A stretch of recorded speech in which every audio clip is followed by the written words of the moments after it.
Great.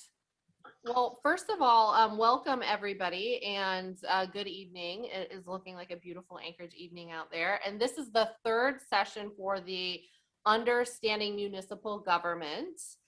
These sessions are intended to help our citizens navigate local systems as well as advocate for their family and community.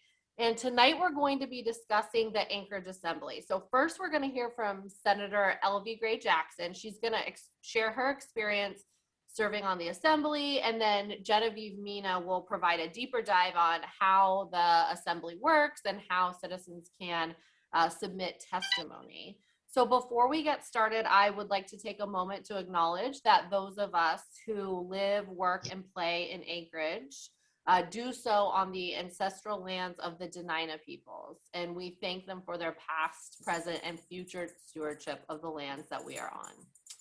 So quick introduction, my name's Kate Powers. I was born and raised in Alaska. I lived in Anchorage for about 16 years, served AmeriCorps at Alaska Literacy Program, and just really excited to be able to help facilitate tonight. I'd also like to thank the organizers of the series, the Anchorage Library, Catholic Social Services, the Peer Leader Navigator Program, and of course, the Alaska Literacy Program.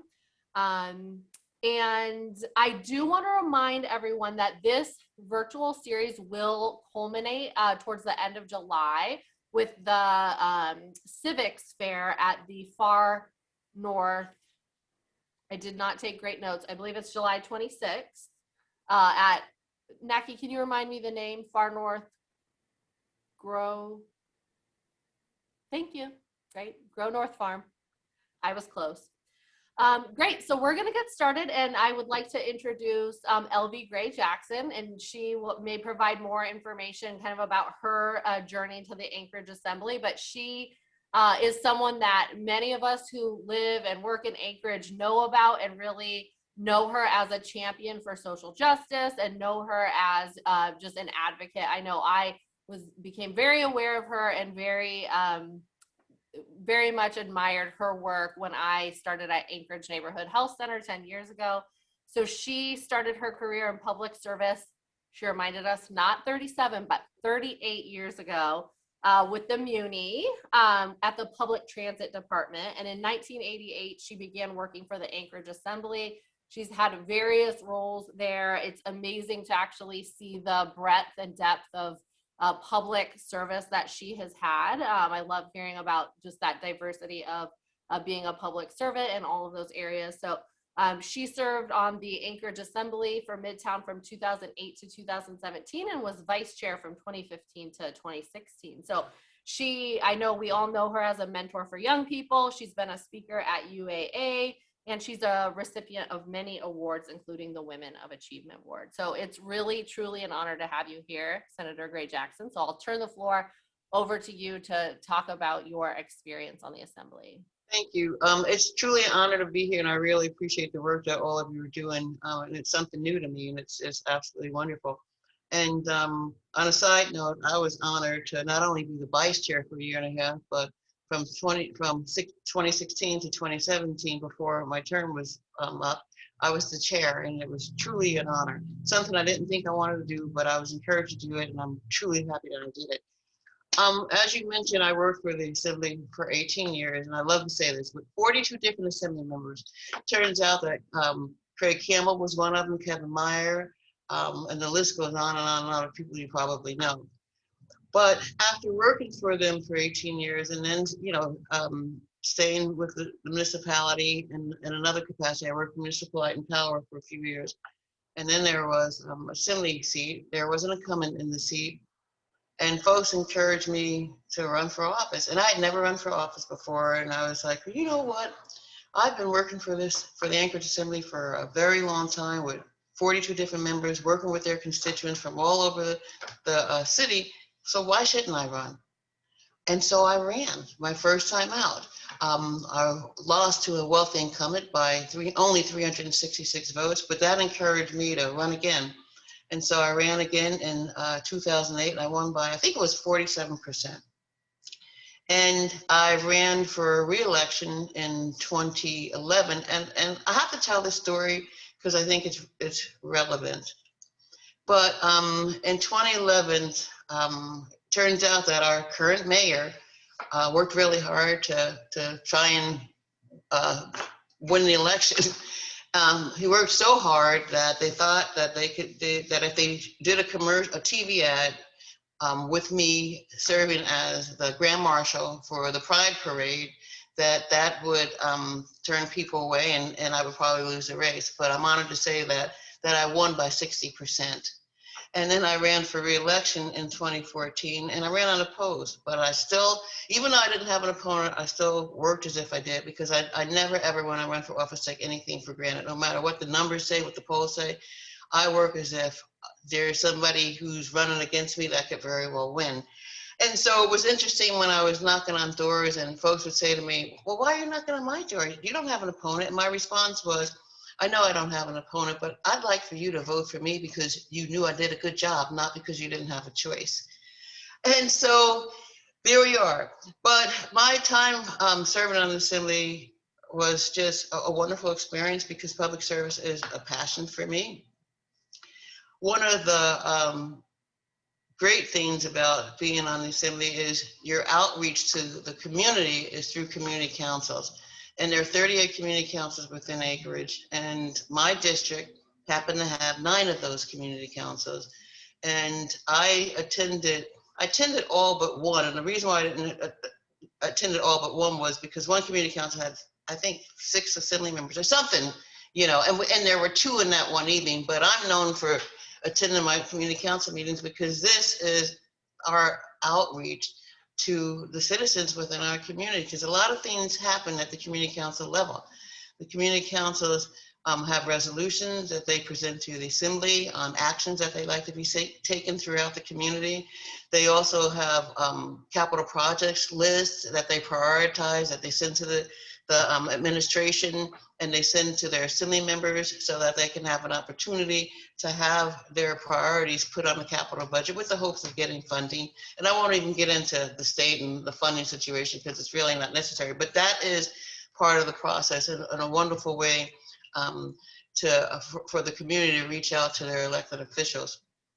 And Senator Gray Jackson, sorry to interrupt. Just 2 quick things for our audience. The first is we welcome any questions, so please use the chat. We would love to facilitate more of a dialogue tonight. And then the second is we have folks who are English language learners on the call tonight. So if you could maybe just slow down a little bit when you're speaking so that everybody can really understand, that would be great. Thank you. I really appreciate you telling me that because I'm from the East Coast and we have a tendency to talk really fast. So thank you. I'm not going to start all over again, but I'm going to talk slower. But anyway, and I'm going to give you an example of the result of engaging the community and making legislation come to fruition. And one of the ordinances that I was successful in getting passed almost unanimously was pesticide ordinance. I think it was in 2016. And I was approached by an organization and they wanted me to bring forward an ordinance. And so what I did was, and I do this all the time, before I introduce anything, I brought all the stakeholders to the table. We had one meeting, they had a draft ordinance. And I said to them, I said, what I'd like for all of you to do is to work together to iron out your differences and come to a consensus on an ordinance that you would like to see me introduced. And they did that, and it took several months, but they worked together. And it was a lot of different folks from different organizations that worked together to have an ordinance that I introduced. And because of that process, by the time the ordinance was introduced, and there was a week before, because you have to advertise public hearings, and the public hearing was held, and there was the debate from Assembly members after the public hearing closed, but a little bit of debate. As a matter of fact, let me go back a step. Because I did my homework, there was only one person who testified because I did my homework. And that person that testified happened to have been involved in the process anyway, so I don't know what the situation was, but I said to him, I said, well, you were part of the process and we really appreciate your input.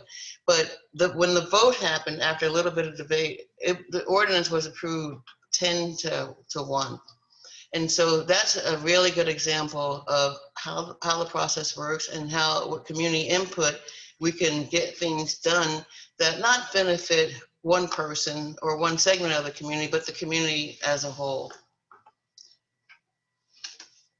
I brought up the pesticide ordinance because that was the last ordinance that I brought forward. But can I talk a little bit about something, an ordinance that I was successful in getting passed by the Assembly when I was staff? Is that okay if I do Please that? do. Yes. Okay, and I'm very proud of this. But when I was staff to the Assembly for 17 years, I took a leave day for Martin Luther King's birthday.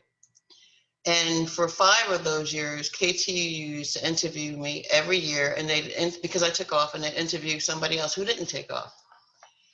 Well, the last interview, I was in the elevator, and one of my Assembly members was in the elevator with me, and he said, hey, I saw that interview last night, and wow, I was really impressed. And I said, were you impressed enough to support making Martin Luther King Day a paid municipal holiday? And he said, yes. And I said, great. So what I did, I got 5 other Assembly members, because I needed 6, to co-sponsor an ordinance. I drafted the ordinance. I did the summary of economic effects. I did my research to show them what other communities within the state of Alaska already had Martin Luther King's birthday as a holiday. And I was successful in bringing the paperwork forward. The Assembly had a public hearing. And the ordinance passed 6 to 5. No, I think it passed, I think 8 folks supported it on the end. But anyway, it was approved in 1999, and that's when Martin Luther King Day birthday became a paid holiday in the municipality of Anchorage. And it's something that I'll always be proud of. So I've never heard that story before, and I was unaware. I do know that the Muni has that as a paid holiday. My husband's a Muni employee, but can you talk about, was that you obviously had experience as a staffer, so you kind of knew the process, but what would be a way for citizens to learn more about that process? What do you see as some of the first steps if someone wants to become more engaged or learn about that ordinance process? I think what's important is to watch an Assembly meeting. Because even if you go to a community council meeting, you're really not going to learn about the process. You're just going to learn about the process to get your issues heard by Assembly members. But the process in terms of an ordinance, watching an Assembly meeting is really, really helpful. Because you get to see the beginning of the meeting when ordinances are introduced. And they're not acted on that same evening because you have to have a public hearing and you have to advertise for public hearing for a certain period of time. And then once that part happens, then the ordinance is put on an Assembly agenda for public hearing. And the chair of the Assembly opens up the public hearing and asks if there's anybody that wishes to testify. And you come down, you come to the podium and you have 3 minutes. And you testify on that ordinance. And then once the testimony, there's no one else to testify, the public hearing is closed. And then the Assembly debates the ordinance and then they vote on the ordinance, and that's the process. But even after an ordinance is passed, the mayor, because we have a strong mayor form of government in Anchorage, the mayor has the power to veto an ordinance. But it doesn't end there because the Assembly also has the power to override a veto, but you need 8 votes to do that. But they also have the power to bring it back. If any legislation is vetoed by the mayor, they have the power to reinstate it, if you will. Great, that's super helpful. And now COVID, one of the silver linings is we're all used to watching things online. So Assembly meetings are pretty easy to watch online nowadays, or maybe someday in person again. But great, thanks for that overview. Are there any questions from the folks on the call for Senator Gray Jackson about her experience or ways to get involved? I love questions.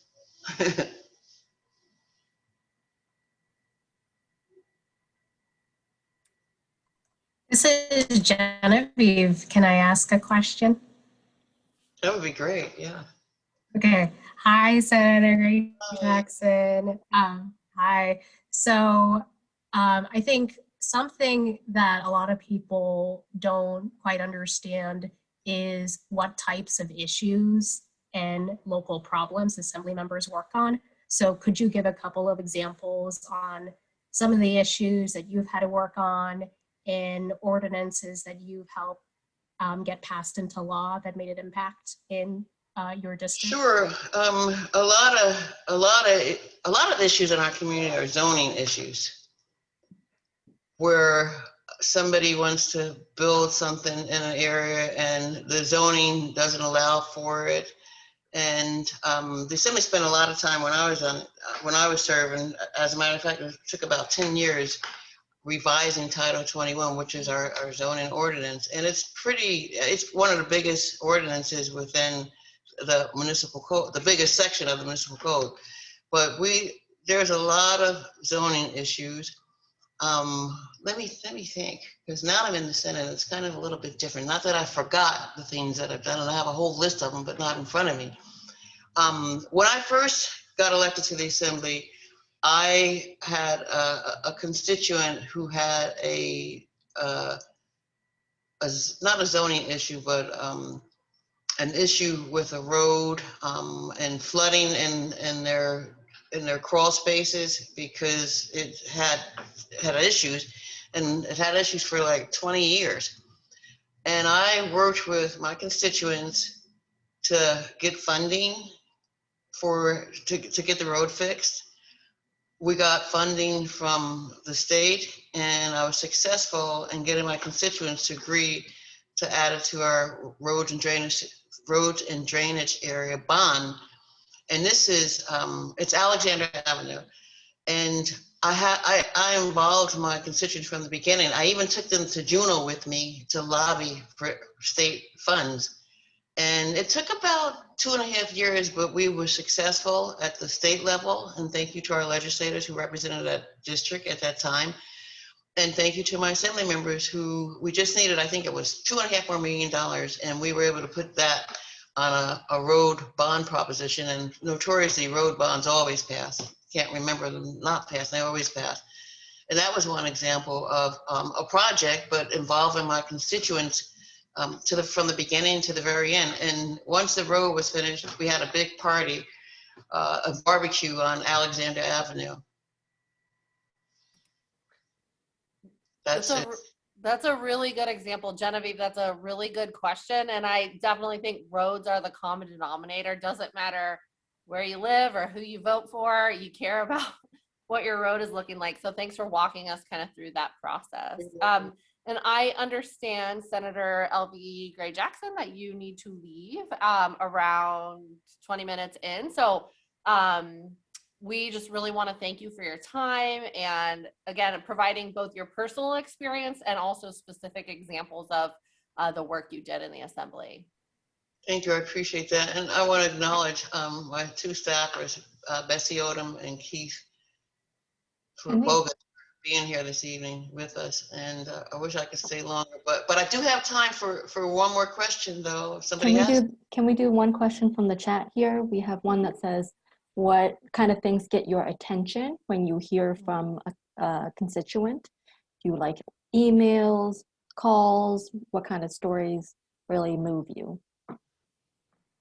Well, because public service is my passion, and when I served on the Assembly, number one, we didn't have dedicated staff, and I did my emails. And now, as a senator, I have dedicated staff, but I still do my own emails. The reason why I have always done my own emails, because I know that my constituents want to hear from me. Not that my staff isn't capable, they want to hear from me. And I spent a lot of time when I was on the Assembly, and even now I'm responding to constituents. And, you know, a lot of constituents will complain about maybe the way I voted because I didn't vote the way they thought I should. And I handle those. I mean, you have to have thick skin to do this job, period, point blank. But you get constituents, like I said, who have, there's a lot of road issues, public safety issues. I had a constituent for quite some time call me about a traffic light. I had a constituent call me about an area where they lived that really needed one of those lights, you know, one of the big pole lights. And I was successful in getting that installed. And it takes a little bit of work, and working with the municipality and staff within the municipality and the state now. And that's why I have so much respect and value our municipal employees and our state employees, because they're the ones who provide the services for our constituents. I can get a call or an email from a constituent about an issue, but then I need to get in contact with somebody in the municipality when I was on the assembly, or an employee within the state to get the job done.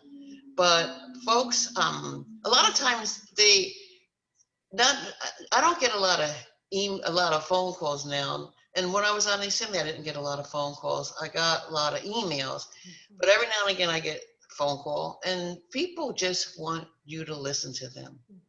That's all. You know, they know that you're not a magician and that you can't solve every single problem. But if you listen, you know, that's like 90% of the entire conversation. They want to be heard, and then they want you to do your best. And I always do my best. Great. So have a thick skin and be a good listener for public service. And Well, Aurora, really quick, I know you need to go, but Aurora has a question to close out really quick. And one other thing before she asks that question, and represent everyone and not special interests. That's a great thing to add, representing everyone. We all have our passions in the community, so it's hard to not prioritize a specific community and the overall community. Thank you, Senator, for your time today and sharing everything. And I just have a question. I ask a lot of women that I look up to professionally, and recently there was an article about one of the local senators in Juneau who received sexism and mistreatment from her male counterparts. And I was just kind of curious if you have faced that in your public service, and how, if you have, then how have you countered that in the workplace or in your profession? You know, what's interesting, and I hope this doesn't come across the wrong way, but I spend so much time, and I know that it happens and it's unacceptable, but I spend so much time focused on doing my job that there are things that I don't even pay attention to. And like I said, I hope this doesn't come across the wrong way, because I know that there's a situation out there. But I had a situation at the state level, not a race situation, you know, and I don't know if you want me to get into it, but I haven't personally experienced, not in my political career, oh yes, in past situations, by all means, you know, I mean, I could tell you lots of stories, you know, but in my political career, serving, I just can't think of an instance. But there are instances that I've been confronted with in terms of race. And it's unacceptable. And I don't tolerate it. Good. I'm glad that you don't tolerate it, and you're such a strong character that that would be hard to not tolerate. I also have another question, if you have another minute. Okay. You know, with the housing crisis and everything, and this might be putting you on the spot, so I apologize. Please don't answer if it's too hard of a question. The housing issues, and it's been a topic of the assembly for years, but there's never been like a hard solution for it. What do you think like the biggest issue is that is preventing that housing to be solved in Anchorage? And it is a complex question. It's not a hard question, it's complex, because when I was on the assembly, I had a a group, and this was another way I got the citizens involved. I had a constituent who complained about the homeless situation that was right outside his door, drinking and carrying on the whole 9 yards. And he lived by Campbell Park. And so we worked together and we came up with the name of our committee, and we called it TBOP, Take Back Our Parks.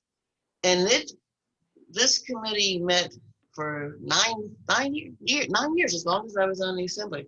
And we met every single month. I empowered my constituent and made my constituent chair of that committee.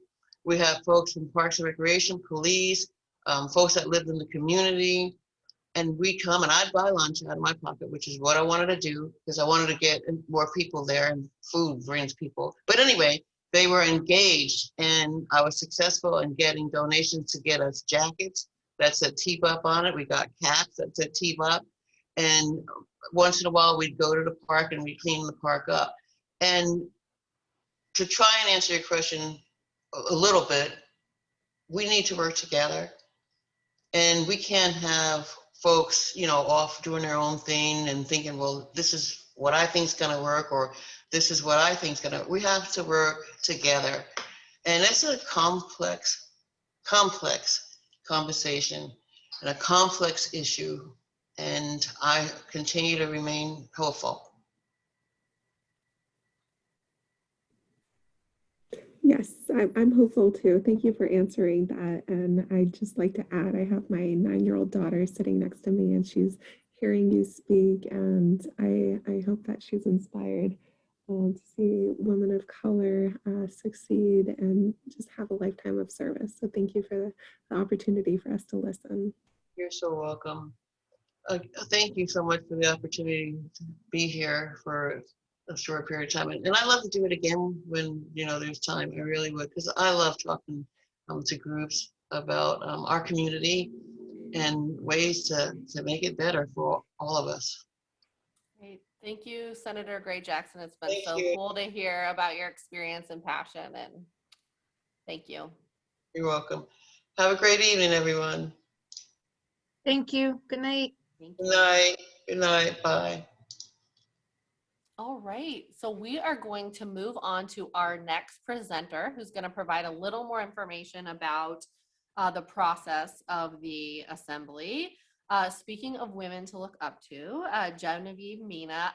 Genevieve, I've never met you before, but in reading your bio, very impressive. So she's a community advocate and political activist with a background in Alaska campaigns and government, and she's worked multiple years as an aide for elected officials in the Anchorage Assembly and Alaska legislature. She's a lifelong Anchorage resident and daughter of Filipino immigrants, and she's passionate about building the next generation of diverse leadership through civic engagement.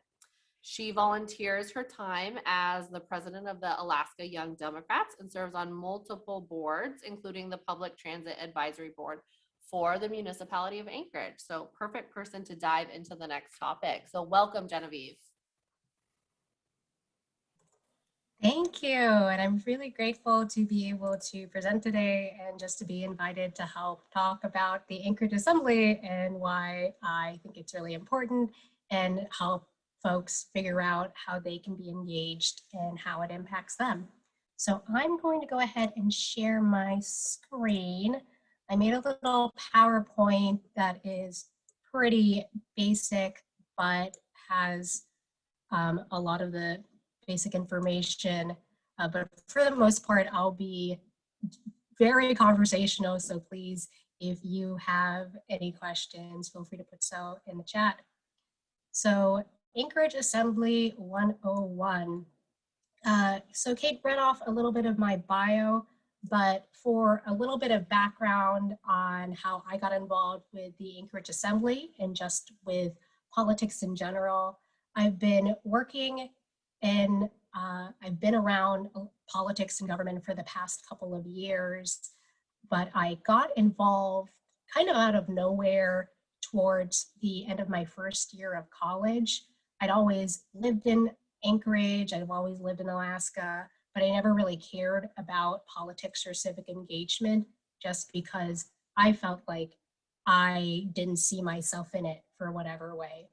And it wasn't until a friend reached out to me to help make phone calls and volunteer on a mayoral race where I started to gain interest in local government and how it operates and how it impacts me.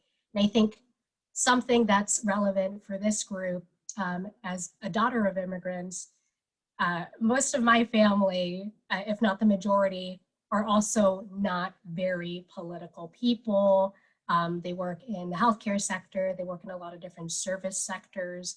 And so being the only very political and involved person in my family, I'm really grateful to be able to communicate a lot of these issues and things that are going on to my mom, to my cousins, so they have an understanding of why things are happening in the community and how it impacts them. So I hope whatever you can take away from this presentation, you might have a couple of different ideas of how you can navigate your local sphere and help out your family members, your friends, etc. All right, so our first slide today is a basic, what is the Anchorage Assembly? So I understand there are a couple of different lessons that have already been in tow about getting involved locally, about local government. So the Anchorage Assembly is basically our city council. We call it an assembly. Assembly can be used to refer to whole state legislatures and other things. So it gets a little bit confusing, but in Anchorage, everybody refers to our city council as the Anchorage Assembly. It is a body of 11 assembly members, and these 11 assembly members represent different parts of the Anchorage community. Additionally, these assembly members are the legislative branch of government, and I'll talk about that later. But when you think about how our local city works, you have our mayoral administration. The mayor helps execute, so they're the executive branch. The Anchorage Assembly creates laws. They also help control the budget, so they're the legislative branch. And then you also have a municipal attorney whenever there are some discrepancies about the laws, or to help improve and assist our assembly members and the mayoral administration on creating those laws. Additionally, in the Anchorage Assembly, you have a chair and a vice chair. So Senator Gray Jackson served as vice chair, and she alluded to a lot of those powers, being that you lead the assembly. When you go to those bi-weekly assembly meetings every 2 weeks, where everybody is on the stands at the LUSAC library, that is facilitated by the chair, and then the vice chair assists with those meetings as well. And it would be amiss to not recognize how important the municipal clerk is as well to the Anchorage Assembly. And the municipal clerk and the municipal clerk's office basically assist the assembly with meetings, such as a lot of that administrative work, like sending out agendas, setting out documents, taking notes during the meetings, and making sure that the process is functional.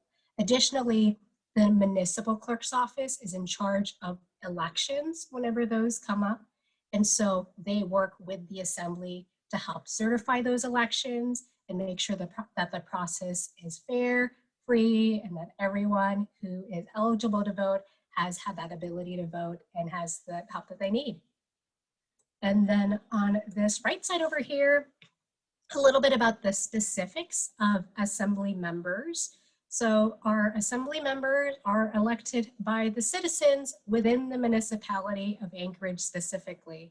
And so when you think about Anchorage, not a lot of people, a lot of people tend to forget about Girdwood and Eagle River, which makes people who live in Eagle River and Girdwood really frustrated because they're a part of the municipality as well. And fun fact, before 1975, Eagle River, Girdwood, a lot of these different communities were their own little towns and cities in their own right. But in 1975, the city of Anchorage merged with the greater borough of Anchorage and became the municipality of Anchorage, which is why we have this really broad city jurisdiction that covers these tiny little communities as well. So a lot of these different policies and laws, they don't just impact those who live in the Anchorage Bowl, not just in the city of Anchorage, but everybody from Girdwood down up to Eagle River. Additionally, for assembly members, a lot of people who follow the assembly or who follow local government might have their own frustrations and concerns that they're not doing their job or they need to be at all of these places. But for a long time, being an Anchorage Assembly member has been a part-time job. 10 years ago, I think the salary ranged around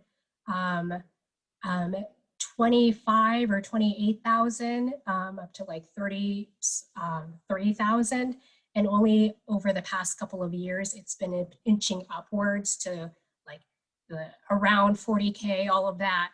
And that's not including health insurance. I think their health insurance and their benefits are pretty expensive too. So a lot of people who are assembly members, this is not their full-time job. And they are either working another job and profession at the same time that helps them do that assembly work. So you'll find a lot of assembly members who are attorneys or who are realtors, etc., because they have a flexible schedule, or they're retired. But there's a lot of different people who work on the assembly who have been elected and come from a ton of different backgrounds. So just keep that in mind when you're thinking about people who are serving on the Anchorage Assembly. Additionally, they have some office funds. Some of them have an assembly aide, and you'll actually find a couple of assembly members who share an aide. And an aide is basically their assistant, their secretary, their additional eyes and ears that help them keep on track of their work, especially if you have an assembly member who does work multiple jobs. And even though it is a job that is part-time for a lot of people, there are assembly members who do put in 40+ hours every week in order to serve our constituents. And finally, for the terms of service, assembly members serve every 3 years, and they're elected in the springtime, along with the other items on the municipal election ballot, such as ballot propositions, etc. The maximum that an assembly member can serve is 3 consecutive terms. So that's 3 terms in a row or for 9 years. So another fun fact here, Assembly Member Dick Traney was a long time Assembly member who served from the late 90s all the way until a couple of years ago. He represented Midtown Anchorage along with Senator Gray Jackson. They had a power team going on as well. And he was able to serve for so long because he would either just stop running or run for a different office or lose a race, and was able to kind of avoid that 3 terms of 3 years in a row. So that's just something to keep in mind as well. And then finally, I put this little chart here of how many people assembly members serve. So one thing that I noted is that there are 2 members that represent every single district except for downtown Anchorage. And so each district represents around 52 to 53,000 people. They decide these district lines around every 10 years. And because of a ballot proposition that was passed in 2020, the Anchorage voters actually voted to add another assembly member to downtown Anchorage, which is pretty huge. And so we'll be seeing these district lines be redrawn in the next couple of years. And one question that you might have is, why does downtown only have 1 assembly member? Why does everybody else get 2? And what happened was that when they originally founded the municipality of Anchorage in 1975. And they're like, this is our legislative branch. Here's our city council. The thought was that they were going to have one person represent one district, but they would rotate which place that would be. And then they never rotated it. So downtown has always been the one with one person. So it's exciting for those who live in downtown Anchorage for them to now have the same level of representation that everybody else in the municipality has. So that's a lot of information. Anybody have any quick questions and many fun facts?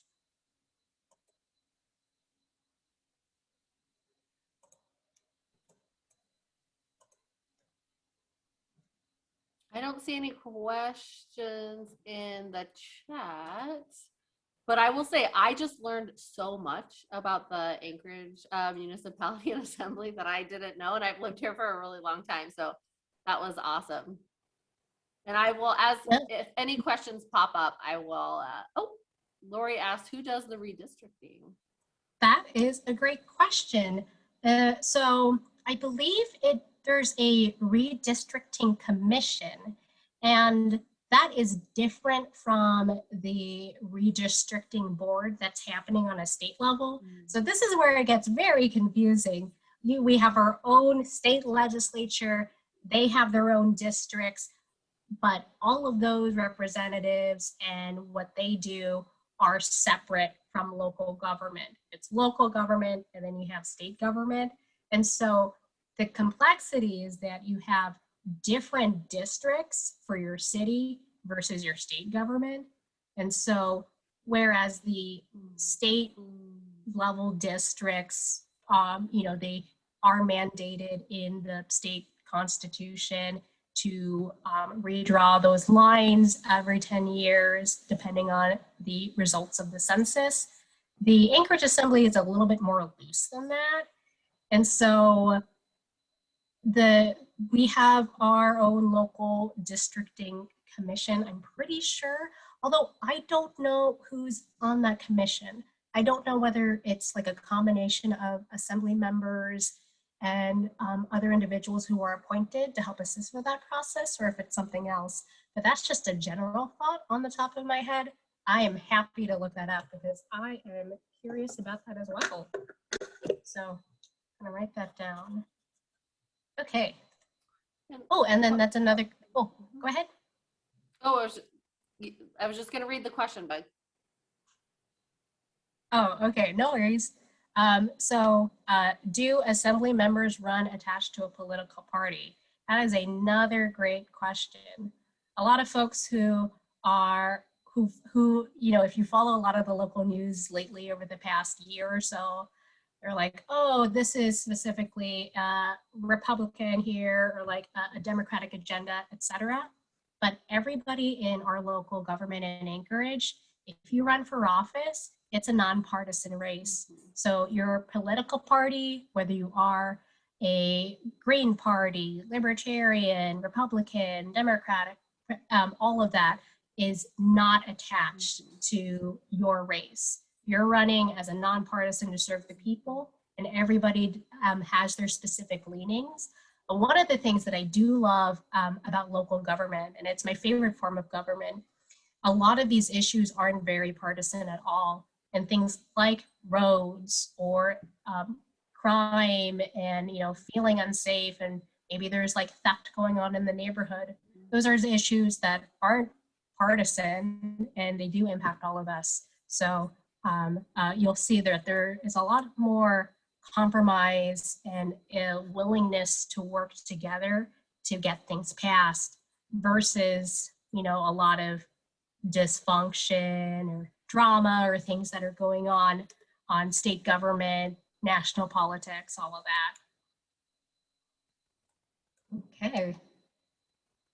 Cool, so those are good questions. I'm gonna move on to my next slide. Which Anchorage Assembly members serve me? So this is a great question and a great way to kind of get started to try to figure out how to follow the assembly. I think it's smart to kind of follow your own assembly members and see like what kind of work that they're up to. And once again, every assembly member represents a different geographic region. And so what we're gonna do, I'm gonna switch my screens. We're gonna go through this website, muni.org/assembly. And this is perfect because the municipality created this new website just for trying to follow the assembly a couple of days ago or last week. It's really recent and it has become this one-stop shop of everything related to the assembly.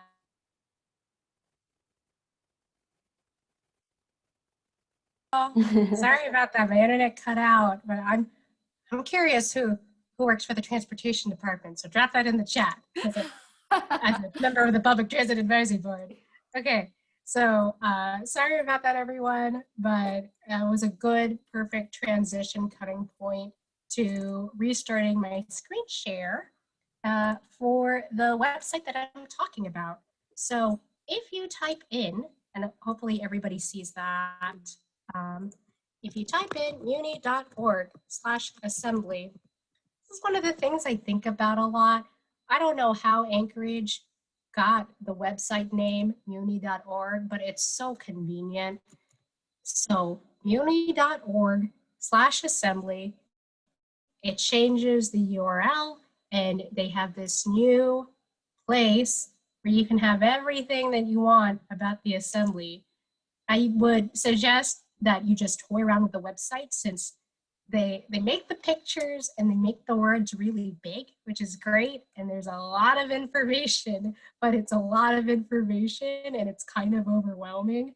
So it is a whole hodgepodge of how do you testify? What does the assembly do? The new COVID relief, quick links on the side. So just a quick overview. These are all of our wonderful assembly members here. On the side on the right are going to be your quick links. So if you want to email all of the assembly members, you can just click this button and then it emails all of them. And if you think, oh, they're not going to read that, they will read your emails, or someone definitely will. And I'll talk about that later. You also find quick links to calendar, and this has all of their meetings, their regular meeting schedule for the meetings with everybody at the LUSAC every 2 weeks that people usually think about when they think about assembly meetings. Public notices, if there is something that is being brought up and they like a zoning change that might impact whether there's going to be a business or another facility in your neighborhood, etc., and all of that. But that's just a basic overview. I'll keep referring back to this because it was really convenient as I made my presentation, because I thought, oh, everything's on one website. So if I go on the side and I click menu, that has all of these different links to pretty much everything that I'm trying to look for, but in one page. And you can see they really just launched it because this under construction. I love it. So if I go to your assembly members, that's going to help me find information about just the assembly in general and their contact information here. And so what I'm going to do is just, I'm going to first go through the district map. So if you know, so you can kind of identify like which district you might be in, and then I'll go through the member profiles to help folks familiarize themselves with the 11 people on the assembly. So if I go to district maps over here, so you can see all these tabs are pretty much just tabs from the website. They have all of these nice little maps of not just your districts, but also your community councils. And so if I go to, let's open a couple of these. Online map and overview. The online map is on the website and it's navigable. And I think you can type in your address here and see where you're. So what I can do really quickly is put that in the chat. So if people are curious, they can kind of look this up themselves right now as well. But for me, I am proud, born and raised and living Airport Heights resident, and I live in Midtown District 4. And I saw that it said my internet wasn't stable, so just let me know if I need to repeat anything. But these are the assembly districts. Downtown is your tiniest district, and a lot of these are kind of intuitive. But downtown kind of goes all the way down onto the Chester Creek, which divides everything up.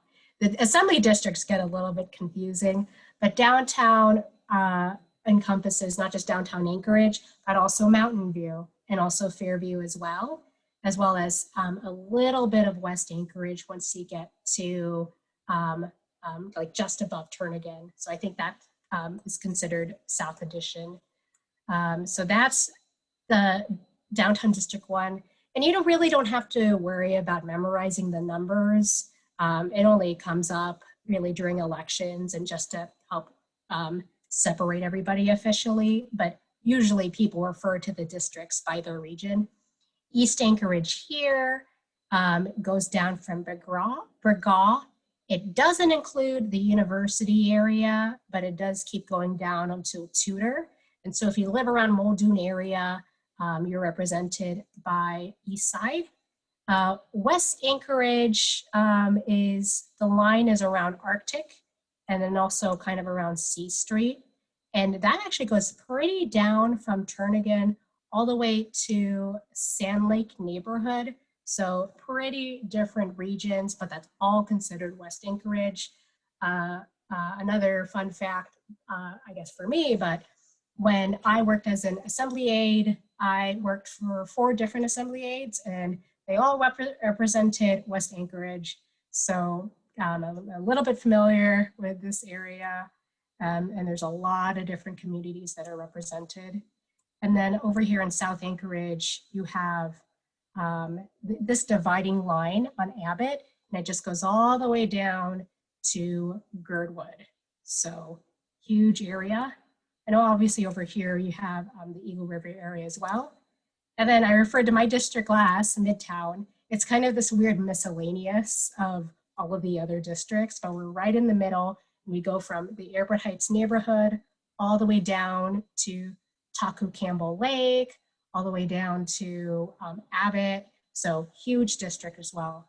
And they each serve, besides downtown, 53-ish thousand people. So those are bigger districts, much larger districts than both your House representatives in the legislature, as well as your state senators. So just huge, huge, huge areas. So that's just some facts about the assembly. And then I can go through the assembly member profiles. Then after this, we're going to talk about what the assembly does, and then we're going to talk about how you can get involved. But I can just do a quick overview then on just our assembly members.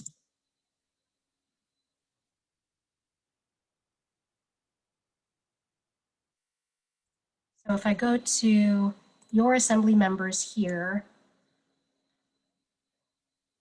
Okay, so for downtown Anchorage, you have Christopher Constant, and I'm also going to put this link in the chat. This is going to give you all of the contact information that you need if you're interested in reaching out to any of these. One other thing I wanted to point out, you'll see on the right hand, there you have all of these different bullet points. A lot of these assembly members are serving on different committees under the assembly as well. And these committees focus on some of these ordinances more in a focused way, whether it's health, housing and homelessness, etc. So just wanted to point that out. but you have downtown Anchorage with Chris Constant, and then going down to District 2, Eagle River and Chuyak, Crystal Kennedy, and Jamie Allard. Over here, District 3, West Anchorage, is represented by Cameron Perez Verdia, as well as Austin Quinn Davidson. And if you're thinking, wait a second, wasn't she the mayor? She was until today, because today was the inauguration for our incoming mayor, Mayor Dave Bronson. And so Austin Quinn Davidson was able to serve as interim mayor. So that's kind of the temporary mayor once we wait for the new mayor. And what happened is that she stepped down from her position, and her position on West Anchorage, that second seat, which just left open. So she is now returning to her position as that West Anchorage Assembly member and serving with Cameron Perez Verdia. So she is not going away. She's back on the Assembly. Going down, Midtown Anchorage. Ooh. Midtown Anchorage is represented by Felix Rivera over here, as well as Meg Zalatel. So they are my Assembly members. Over here on East Anchorage, and apologies if I go a little bit fast here, I just kind of want to go through the names and faces. East Anchorage is represented by Forrest Dunbar and Pete Peterson. Almost done here. Last district, South Anchorage, represented by Suzanne LaFrance and John Weddleton. So I would highly encourage you take the time to just read a little bit about your Assembly members. They have biographies about the other Assembly members, and it's just kind of fun to learn a little bit about their background, how they got involved, and also what committees they serve on, if there are specific issues that you're interested in. Okay. Oh, Genevieve, I have a question about the support structure. Yeah. And this might be kind of a silly question, but when you serve as a staffer or an aide, are you assigned by district? Do you get to choose? Are you like, I'm an aide and then they just assign you, or what does that process look like? That is such a good question. And I am always happy to talk about Assembly aid stuff. So it's kind of an elusive thing being an Assembly aide. People find out that they have a staffer, but they're not quite sure how that happens or how they get hired or who they are. So I mentioned this earlier, but every Assembly member has a budget for their specific office, and they don't have to use it to pay an Assembly member. Some of them might use it to buy equipment like a laptop, or maybe they use it as additional funds for traveling for an Assembly related trip, etc. So actually, I'm not X-nay on the travel part. I'm pretty sure it is just for like office equipment and other things. So there, you will find some Assembly members who don't have an aide, but basically most of them do. And how they find their aide is that it is just through connections, or if they know someone, or maybe they'll reach out to the community. In the past couple of years, the University of Alaska Anchorage has actually partnered with the Anchorage Assembly to also have interns who can either serve as an aide or help assist an aide. How I became an aide was that I just volunteered on campaigns, and they knew that I was in college and was looking for work, and I was able to make that connection. But that's pretty much it. So with aides, it's not really as formal of a process of most other jobs. Like you find a listing or you go through your classifieds and you submit your resume. It really is a lot more relaxed than that.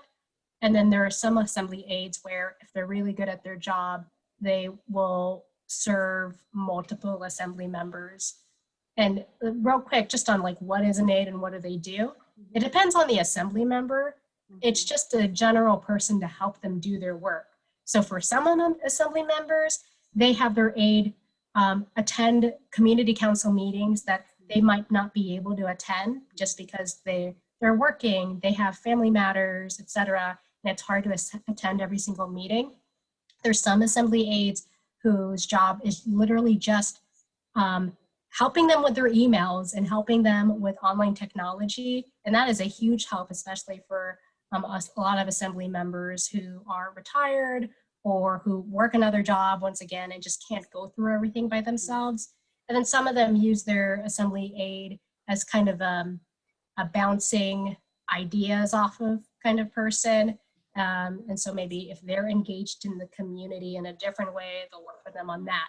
So that's how that goes. Any other questions? Okay, and how am I doing on time? Good, we're gonna wrap up at 7:30 or before. So we have about 20 minutes left. So I don't know for your content if that works or if you want to prioritize or. Perfect. Oh no, that works. So wrap it at 7:30 and that's not including Q&A, right? Yeah, we'll take Q&A as we go. Okay, cool. Perfect. All right, sounds good. Genevieve, my name is Yeah. Fadwa. I have a question. So I Yeah, know, go ahead. as you mentioned, and I noticed that most of the assembly members have jobs, and some of them has like big jobs, like COO, or a head of a company or something. So, so as an assembly member, I notice it's a big job, right? And they help community and public service. Like from your experience, like how many hours per month they put, like how many hours they put in order to help their community? Right, that is a really great question. How many hours do they put to help with the community? You'll find that the time spent totally varies depending on the assembly member. For some assembly members who are retired, they're able to spend the most amount of time. And in terms of how an assembly member spends their time, and we'll go into this once we go into the powers of the assembly and what they do. They're attending multiple meetings every week, and this not only includes their, they have the big assembly meeting that happens every 2 weeks, but there's a lot of different committee meetings. And I think most assembly members serve on, I don't know, I think at least 3 or 4 different committees. So those committees usually meet weekly, bi-weekly. On top of that, there might be a work session or other meetings focusing on specific stuff. And then outside of the municipality, also one other thing is community councils. Assembly members are, for the most part, pretty good at attending their community councils. And so that's on top of their schedule. Then if there are community events, or if there is someone like a constituent or a group that they're talking to about an issue or a law that they're working on, they'll have meetings with those people as well. And so let's say on average, an assembly member spends at least 20 hours on their job minimum. It's at least a part-time job, but many assembly members definitely work a full-time job or treat it as a full-time job. So, around 40 hours, if not more. But it really does depend, and you'll find the people who serve on the assembly is a mix. And there are some who, they own their own companies or firms, but there are assembly members who, they kind of work regular jobs as other people, and folks might not notice that as well. And so reading into those assembly member bios gives you a really, really good understanding of where they're coming from and what stage they are in their lives, why they're serving, and how much they commit and are involved in their community. Does that help answer your question? Yeah, it does. It does. But I know, like I live in Sand Lake area and I attend several of those, the local one, like the assembly, the community one for your community. I don't know. It's the same people. Mm-hmm. The same people attend, the same people speak up. I never seen a new faces showing up. Do you notice that in your area too, or just maybe my area? Yeah. And by people, like same people, are you referring to the assembly members and the other politicians, or what kind of people? I mean, like the constituent, the people who lives in Sand Lake, the same people who speak up, the same people who change the same thing, and it's just for their benefits. None of that for and I see the assembly member basically serving those people, but the rest of the area is not. I don't see the people. I don't know why they're not, stepping up and talking, but I see. I noticed that here in Anchorage, like really obvious. Right. That is a really, really, really good perspective. And thank you for sharing that. And you're definitely right. If you start going to a lot of these meetings, you'll recognize the same couple of people. And for like a community council, it makes a little bit more sense just because it is your neighbors. But if you're in either a smaller community council or well, whatever neighborhood you're in, you might see it's like the same couple of people. And you're right, those small couple of people don't represent everybody in that neighborhood. So it's just another thing and reason to try to help inform other people on at least what's going on and how they can get engaged. I think the other thing too about like, why is it the same couple of people at meetings? Some people are working, some people just like aren't aware, or they miss that there was a meeting on whatever day. And so it's hard to get involved if you've never done it before too.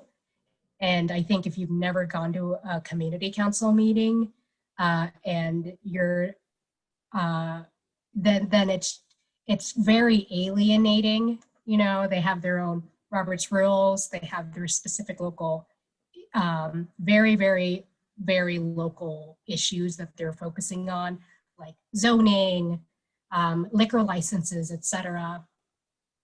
But I think there's a growing movement over the past year, especially with digital platforms. Zoom has been incredible for making me, oh no, my internet. Oh, okay, it's back. For helping me be involved in my community council, because now I can just put it on at home and then do my laundry, which I love doing for a community council meeting because it can be really, really long. So there's a lot of different reasons for it, but I think more people are getting involved for a lot of different reasons. And that's just another great way to help keep the momentum going and help get other voices and different perspectives in. So it's not just a couple of people who are there all the time representing that place. The one quick thing that I also wanted to add, there are a lot of people who do engage their assembly members who aren't there at the meetings, but they're emailing, they're testifying, they're making phone calls, they're doing other ways of engagement, but just not at the meetings. So that's another thing to keep in mind as well. Great.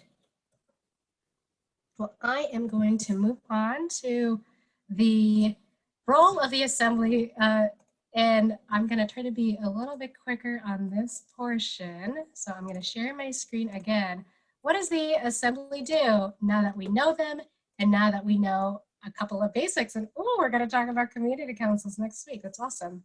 Oh, and then Lori, I see you had a question in the chat, and I'm going to address that after this section over here. So the role of the assembly, what do they do?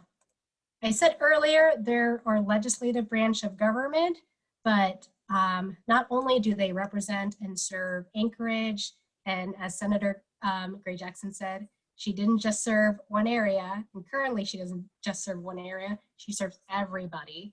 So they serve the people. They're there to be at community councils, to be the eyes and ears on the ground for what the community needs. But they have the quote unquote power of the purse. They help fund the city by passing a budget and improving the budget after they get it from the mayor.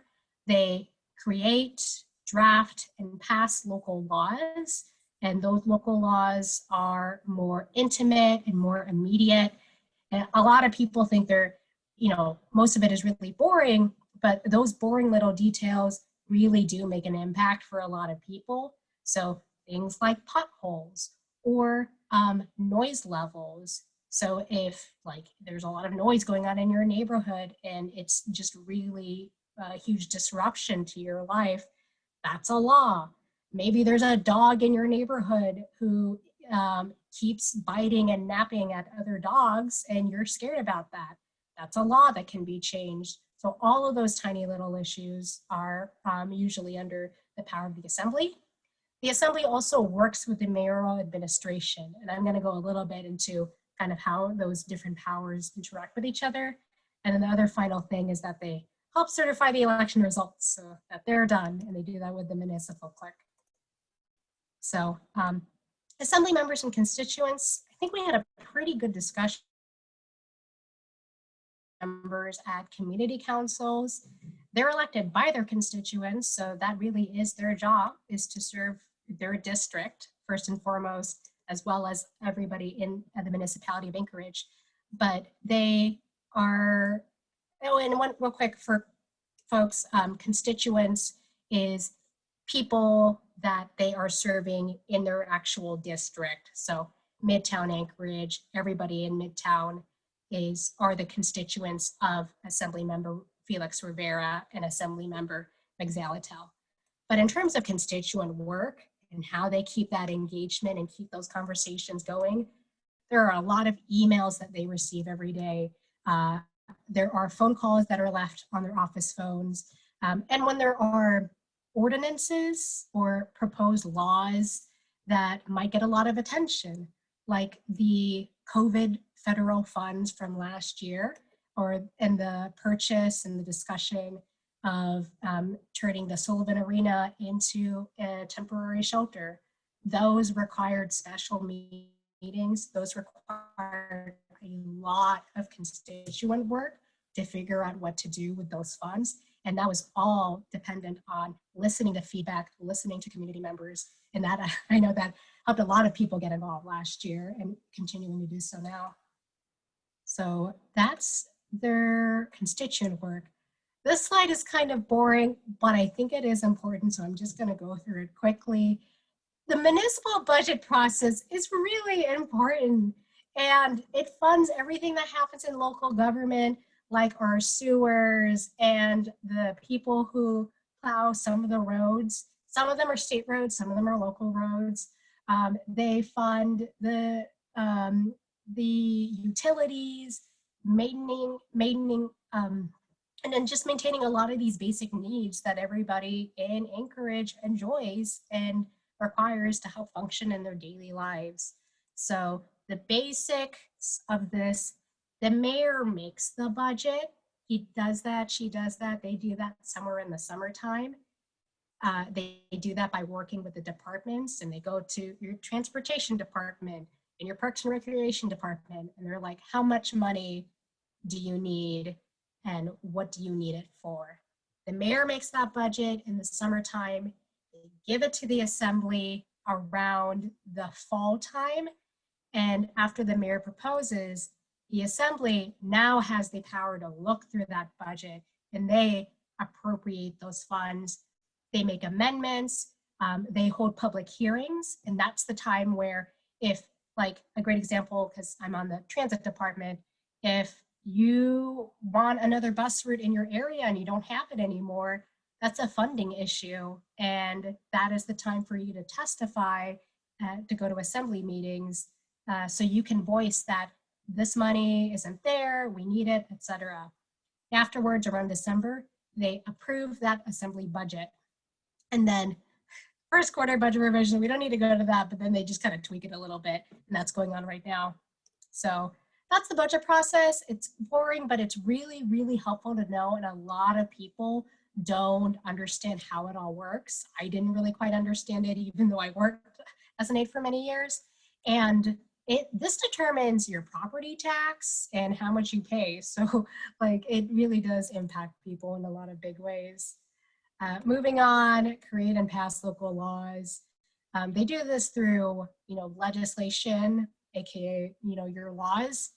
The local laws are called ordinances. So that's just something to keep in mind. They also pass resolutions. This is a little bit different from a law, but you'll see a lot of resolutions celebrating a holiday like Juneteenth, or celebrating the retirement of the fire department, the chief of the fire department. And so resolutions don't do anything, but they're there to honor or to recognize something that the assembly thinks is important. And then they have many meetings just for a lot of these different ordinances that go on. They start out and they get heard in committee. They are amended and improved. And then there's general meetings that are every 2 weeks that are from 5 p.m. until they can go until 9, 10, 11. So they take a little bit of time. And then there's a lot of special meetings. Like for example, recently they had a couple of special meetings on some ordinances related to zoning and homeless shelters. So that's right there. And real quick, assembly versus the mayor, how are they different? I talked about the assembly appropriates the funding, but the mayor's power is that they can veto decisions. And so vetoing means even though the assembly passed it, the mayor says, no, we're not going to make that, we're not going to pass that budget, for example. And then in order to override it and say that this didn't matter, the assembly needs 2/3 of the assembly. So 8 people on the assembly need to vote to override a mayoral veto. For the most part, vetoes aren't super common, but we might be seeing them more with this current mayoral administration. Who knows? It is to come. But usually the assembly and the mayor, they do want to work together to pass things. And then the mayor appoints the local leaders. So that's something also that the assembly doesn't have some control over. And I have examples on this side. So there's that part on the assembly. We have a couple of minutes left, so I can either take a question or kind of speed through this last part here. This will only take a slide, so I think I'm going to do that. How do I get involved? I put 6 ways that people can get involved, because it sounds really overwhelming to go to a 6-hour assembly meeting on a Tuesday evening if you have other plans, and most people don't. But there's a lot of ways you can engage. I kind of separated it into listening and learning, and then acting and doing something. So for listening, you can read, you can follow your local news. There's also a lot of podcasts out there. So Alaska Public Media, I always recommend as a great resource. They have a reporter that focuses on the Anchorage Assembly, and that's free. Everyone can use it. Anchorage Daily News is also great. I know sometimes the subscription gets in the way. One great way, number 2, I should say, follow the muni.org website, follow social media, and follow your assembly members' updates from there. One really, really great tip, sometimes you can just look up your assembly member on Facebook and Facebook friend request them, and then they'll accept. Some people kind of use it more as a public account, and they'll post their little updates on what they've been doing on the assembly. But other assembly members have their own page. So look up your assembly member and kind of follow and see if they'll accept your friend request. They might and they might not. Just a disclaimer. 3, attend community councils or assembly meetings. You can find the calendar of upcoming assembly meetings on that website I pointed out. And then on the other part, acting, contact, write, and testify, CWT. Contact and email your assembly member. It could be about an issue that you're facing with your neighbor, and maybe your neighbor is super loud at night, or maybe you are trying to apply for public assistance, like an application, and your application isn't going through, or maybe you're concerned about how the next round of the COVID federal money is going to, or you're concerned about other things. It can be any issue, whatever. I've read many emails from many people. You can email and talk to your assembly member about anything, but they do go through those messages. You can also leave a voicemail if you want to do that instead, and you're not as comfortable with emailing. But it's not a big issue. A lot of people send a lot of emails and they really want to hear from you. And you don't have to send it to your assembly member. You could send it to everybody.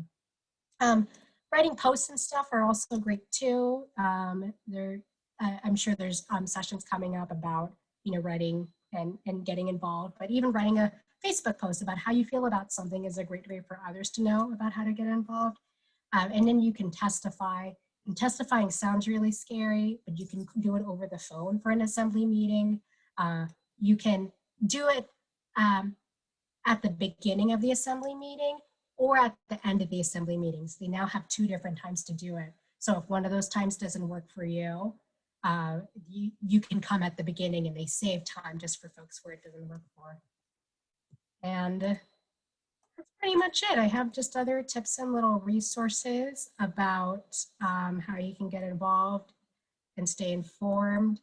And over here at the end, here are some resources. The charter is really like the nitty gritty of like our local constitution and the powers of everybody. You can watch all of the assembly meetings on YouTube. The link is in this slide. You can find the documents and meetings and everything else on that muni.org/assembly. I also put the link to the calendar there. But there it is. I know I ran up on my time, but if people have questions, I'm happy to stay on for it. And then Genevieve, sorry, the question that Lori asked, you may have already covered it, but kind of that education for new assembly members, or? Yes. Yeah, I can go through that. So is there support for new assembly members? If someone who wants to support the community runs for office, but they're not an expert on politics or municipal government, can they be helped? I love both of those questions. So the first, is there support for new assembly members? Yes, they have new assembly member orientation, so it helps them figure out their email and their phones and all of that. And they also give them like a super huge binder that is like, here's the charter and here's your job. So they do have onboarding when you become an assembly member, but that onboarding is more about it's very, very much about the laws and your basic administrative work, and less about what should you be doing. And that's their job, right, is to try to figure that out, of what laws that they should be passed. But there is a little bit of support. And then also there are always mentors who used to be assembly aides, or assembly members can also befriend and get to know the other people that they serve with. One interesting thing that other people might not realize, because of the Public Meetings Act, I don't know what the number is, but I think it's more than 3, or it is 3. But if more than 3 assembly members can't meet up, because that's considered a meeting. And so you can have 2 assembly members talk with each other as a private conversation, but you can't have secret meetings because all of those need to be public, and there's a whole process for it. But yeah, you can reach out to other assembly members if you're new on the assembly. And then if somebody is interested on running for the assembly, first of all, do it. We need different voices on the assembly all of the time. It's always the same couple of people from similar backgrounds. So people coming from different backgrounds and perspectives absolutely run for office, highly encourage it. How can they help? But if they're not an expert on politics, can they be helped? There are a couple of different resources out there. There are some private organizations that I'm involved with that help out with political campaign training programs, like Alaska Women Ascend is an 8-month program to help people run for office. Additionally, League of Women Voters, they have some resources as well for how to understand your local government, etc. And then if you're not an expert, that's fine. There are many people who have been elected to office who have not been an expert in their presumptive job. But a lot of people think they can't run for office. Everyone in this Zoom can absolutely run for office. You are qualified, you know perspectives and you know experiences that other assembly members don't have. And a lot of assembly members and former assembly members, if you reach out to them and you say like, hey, I'm interested in running someday, how can I help how can I help with that instead of like, how can you help me get elected? A lot of them are open-minded to talking with people because those assembly members also want someone good that they can work with. And they also want to know those community members who are willing to become leaders. So there's always people that really want to help out for the folks who want to get involved. And I'm also a resource as well. I'm always happy to talk to people about this stuff.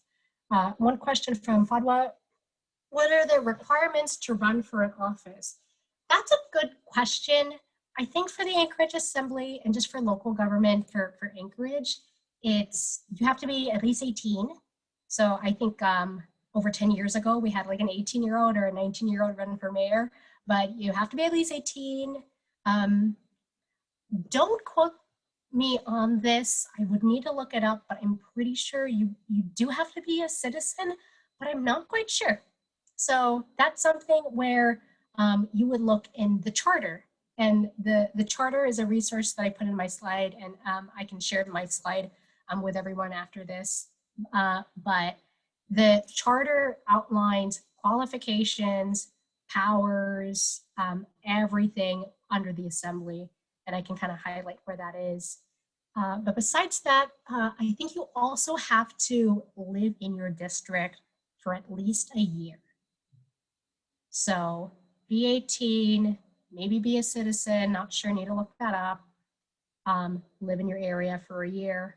And then you just start the process like everybody else. You file the paperwork, all of that. But anyone can run, and there's a lot of people who run for office, so anyone can run. Great, Genevieve. Thank you so much. And I love how you kind of connected the 101 to the like action steps and kind of how folks can get involved. So really, really grateful for your time tonight. Yeah, really appreciate it. And thanks for taking all the questions. Is there anything else we need to mention tonight, Naki, before we wrap up? Sure, yeah. So okay, great. So next week we're going to go, this is perfect actually. These are two topics that very much tie together to talk through what the community councils are, how to get involved. So Fadwa had a great question about that. And then the different municipal boards and commissions, which are kind of another lever for making change in the muni. So thank you everyone so much for joining tonight. And we look forward to seeing you at these future sessions.